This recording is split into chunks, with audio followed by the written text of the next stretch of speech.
Hello, Grey Couch family. This is Stanley, Potato. and we're doing something new. You can see from our little surroundings, I have a little teacup there, and unfortunately, I won't be able to sip from it. So, what are we talking about today, Potato? Differing opinions, right? Hmm. Even though it says the two shall become one, there are some times when you have opinions that or points of view, I would say, Hmm. that Hmm. are completely, you know, Diverge. completely divergent. So then what do you do? How do you handle that? How do you dance around that to As get a, to a middle point? I like the way you say dance as opposed to fighting, you know. Mm-hmm. I mean, Mm-hmm. because in a fight, there has to be someone has to win, another person has to lose, as Yeah. opposed to a dance where both people can just have a good time at the same time. You have a good time with differing opinions, but hey. So the story that we want to use as the context for this was so child two earlier on, Otal told me that child two needed to see a specialist, a neurospecialist, and I was like, never. My own child. That's not even going to happen. As in that there's nothing wrong with him. He's just very, very intelligent. His dad, and An artful dodger. hmm, He's an artful dodger. just doesn't like and essentially that I was like that when I was younger. And guys, you can hear me out on this. Um, every 5 minutes, someone wants to go to the doctor and see what the doctor says. There's nothing wrong with the child, but that was the beginning. Um, and then what happened? Um, You're asking what happened. What happened now is that I kept, putting the situation to say, this thing, no, is not, um, it is not like it's just more than the usual rambunctiousness of youth, right? Because there was a lot of impulsivity and other things there. But at the same time, it was funny because the child could really focus when they wanted to. So they were even teaching me certain things myself, but I kind of said, let's go, hear what somebody has to say, right? Get other opinions. Because as a mother's heart too, I was thinking, maybe the time when he, fell, you know what I mean? Maybe something happened, you're just thinking all these thoughts. So you're not even looking at it from the perspective of giving the child a pass, but as opposed to let's even know what's going on, right? Only because that's my type of person. I just kind of like to, know, so to speak. So then the question becomes, how do I, bring you um to that side? And it's an issue because because they're on your insurance, you're the one that had to do all the wahala of making the what do you call it, the appointments, right? so no, Finding the doctors that were within network and all that. So I knew that it was going to be a lot of work on your end, so I kind of had to just be presenting the issue every once in a while to say, we need to do this, so we need to do this, we need to do this, you know. and even well, still with that story, the finding a network doctor, that was not primarily my issue. My Mhm. issue was that there's no way my child is defective because that's the way I saw it. I said that means that there's some type of deficiency and defect. There was no way. Mhm. Couch it from church part of it or spirituality. I was like, no, there's nothing wrong with this child. And And I was coming from the perspective of give the child the help that they need, because that's really what parenting is all about, right? In that sense, because it's not more about you, but more about the child, right? That how do you give them the support that they need, the resources that they need. and, So and I wish I could say that I was more mature about this at the time. uh-huh. I took it personal, and there's this Yeah. thing about differentiation that we're learning how you want to differentiate the activity from the person.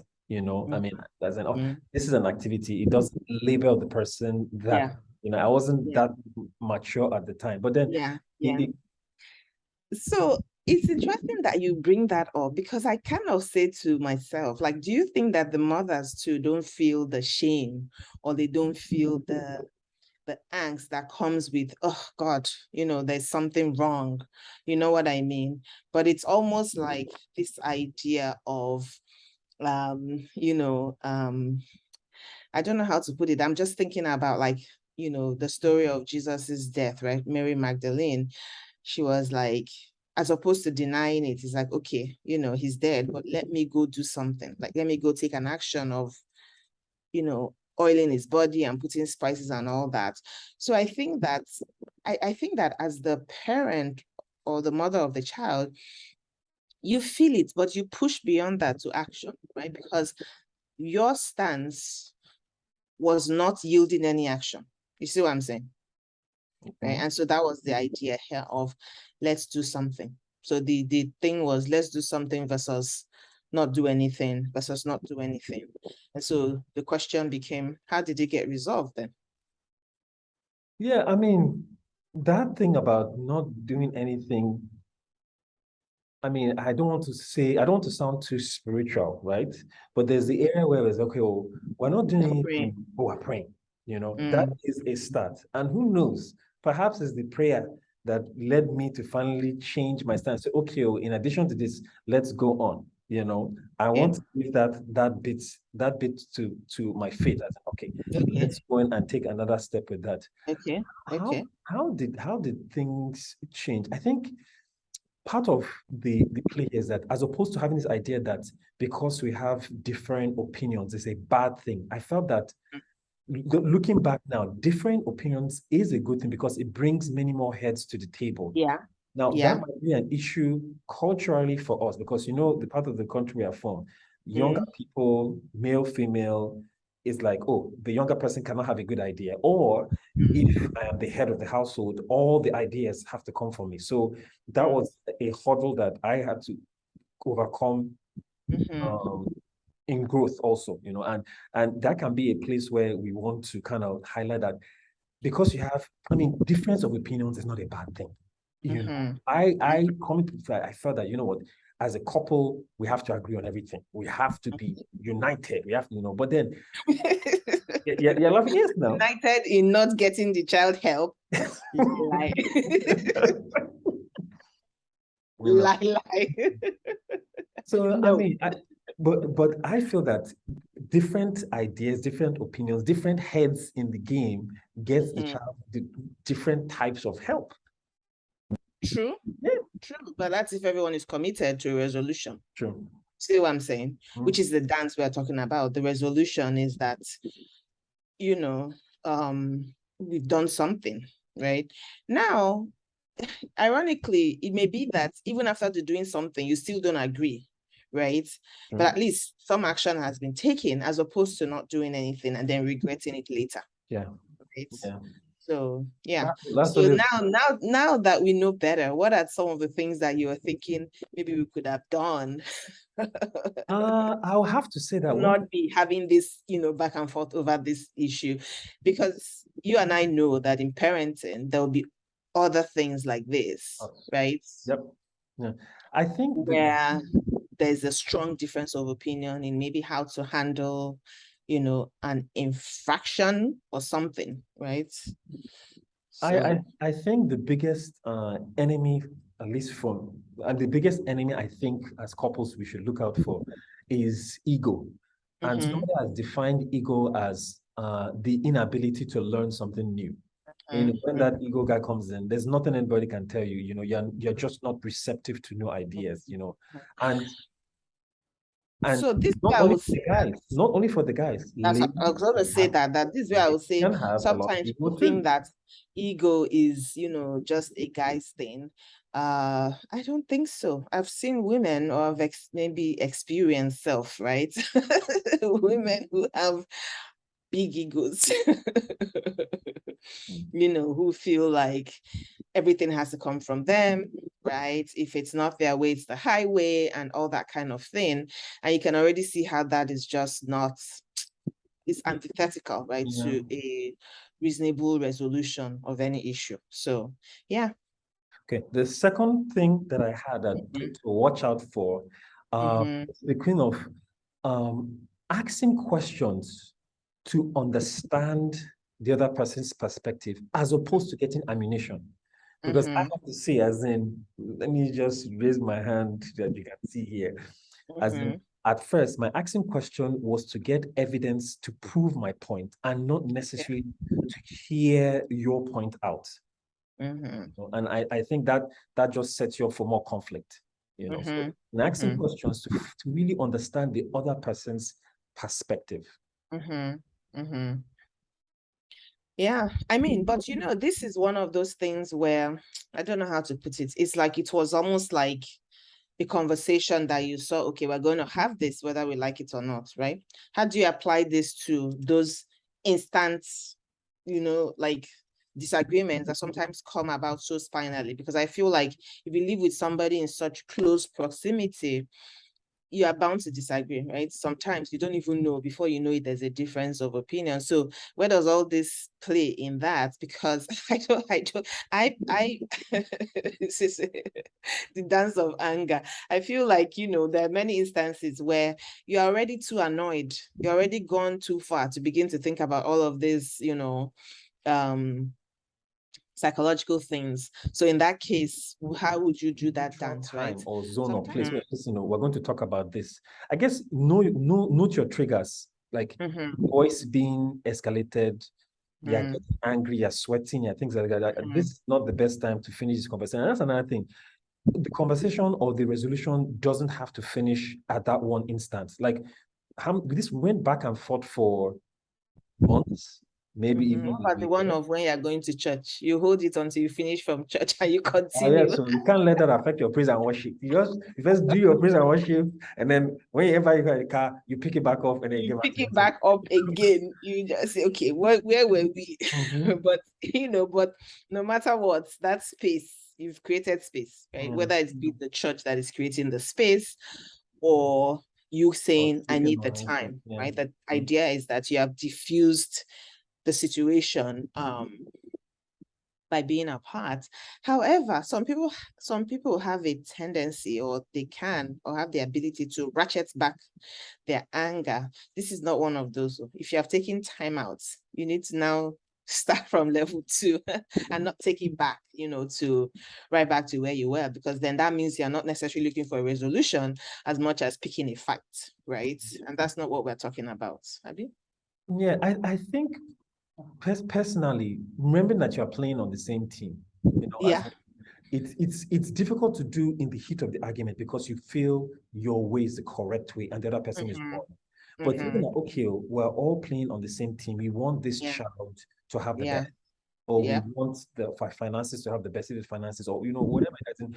Remembering that, okay, we're married to each other, we're playing on the same team, but it is very, very hard to do in the heat of the argument, which is why you call for timeouts. What's that thing they do? Amities. What's that thing they call? And then have some rules of engagement, right? We always talk about that, and it seems cliche, but I think that if you have rules of engagement and you follow it, it's going to be hard for you to have, you know, the shout out conflict, right? For as an example. So what's a rule of engagement? No raising of voices, right? That idea, that could be one simple rule. And then you say, how can I stick to this, right? Now somebody will say, oh, I have an anger problem. But then it's good to realize you do have that, right? Because otherwise, why are you not able to stick to the rules of engagement? Because you don't do that at work, do you? Some people do. Some people do. Like if it's a real anger issue, you know, people kind of blow up in whatever situation. That's not the kind of thing we're talking about, because those people need anger management, you know, classes and all that. But just saying, in just between two adults, between two people who love each other and want a resolution, if you have agreed that we're never going to raise voices, right, then that's something you always remember in the heat of the argument, that I'm not going to raise my voice no matter how angry I feel. So that reminds you to actually walk away, if anything, as opposed to breaking the rule, right? Because then you won't be fighting fair. So I'm a person that forgets a lot of things, and I just feel like writing things down So if the rules of engagement are on the fridge or somewhere where everybody will see, now, okay, on the bathroom mirror. on the bathroom mirror, at least you share. These are the rules of engagement. Another one was another one that we kind of broke and got back together was where we said, okay, we'll not let the night end on an angry note. I mean, later on in the marriage, we broke that one, and then we came back to it later on. However, one that I ask for forgiveness. one that I like is no calling each other names. And I believe that goes to this thing of differentiation, whereby even if the person did this, it doesn't make the person a dad. You're not calling the person a name just on this one episode of one stand that the person did this. I felt that was a good rule of thumb, and it'll help you differentiate that, okay, the person did this, but the person is not this. Get to see the person as a human being, as someone that should help. So, when we talk about names, though, for where we are coming from, people think you're talking far left, right, out, insult. But if you say to someone, you're so lazy, right? That's calling them a name. Yep. That sense, you're calling them lazy, you're attributing it to something, their character trait, right? As opposed to defining the actual situation to say, when you don't, like wake up to take off the trash, there's a cascade, right? If you don't, you can name the situation as opposed to just giving a general attribute to everything, right? Because then you say, I normally think to myself, if the person was lazy, then they'll be lazy in everything, right? If they were that, then that would be their general defining trait. But you and I know there are people who go to work, right? They command an army, but then they come home and it's a different situation. So they're not lazy. It's just differential behavior. Yeah. So yeah, that's what we had for you guys for this week. Let us know your areas of conflict, some rules of thumbs that you guys have defining your conflicts and things like that. Send an email. I'll put the email right there. And let us know whether we are, blowing big grammar and say differentiation, rules of engagement, and all of that. But yeah, it's marriage is like what's the word? There are so many analogies you can use for it, right? It's together. It's you against, I don't want to say the world, but the idea is that both of you are united against all those fronts out there. So there's a sense of battle in that sense, right? When we talk about the pillbox, you have a defense that you're using in your own household. So it's fair enough to talk about the rules of engagement that you use, right, within that space. So yeah. And so that's it from us on the couch this week. Thanks for giving us your time and your attention, and hopefully you got one or two nuggets that you can use in your own pillbox from myself. And so it's bye for now, or namaste.